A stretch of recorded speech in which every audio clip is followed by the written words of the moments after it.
কোনো জায়গা বিশেষ সম্পত্তি নিজের স্ত্রীর নামে কেউ করতে চায় না।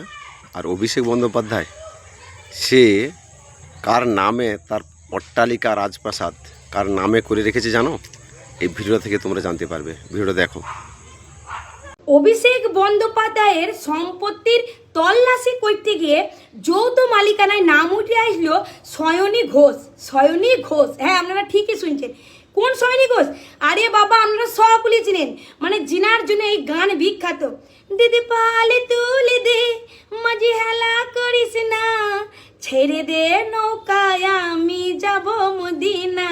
হ্যাঁ, ও তার মানে এই গানটা নিশ্চয় ওই অভিষেক বন্দ্যোপাধ্যায় দাদাকে ডেডিকেট করতো। হ্যাঁ, মানে কইরে এবার সম্পত্তি নিজের নামে বসিয়ে লিখেছে যে ছেড়ে যদি দিয়েছিস তাইলে আমি মদিনায় চলে যাবো। হ্যাঁ, তাই লিখিনি। নাইলে আমাদের অভিষেক বন্দ্যোপাধ্যায় দাদাকে দেখেন, আমরা মানে গরু চোর, কয়লা চোর, বালি চোর, চোখ চোর, সোনা চোর সব মেনে নিয়েছি। হ্যাঁ, কিন্তু মানে দুশ্চরিত্রা, হ্যাঁ দুশ্চরিত্র ইমন আমরা মানতে পারবো না।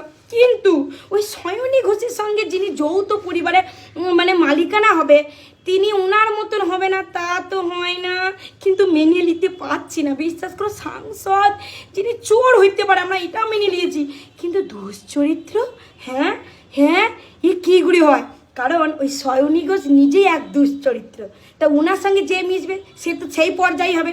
কিসের লেগে নেই মালিকানা হয়েছে সে সকলের মানুষের কাছে পরিষ্কার হয়ে গিয়েছে। তুমি তো নোংরা মেয়ে যে তোমাকে সকলে আর এক নামও দিয়ে দিয়েছে, ওই এখনকার ছুড়া পুগলাকেরা মিলা ভালো নামটা দিয়েছে বাবু, সে তো মুখে আনতে পারবো না। ছ্যা ছ্যা ছ্যা, কী হচ্ছে বাবু।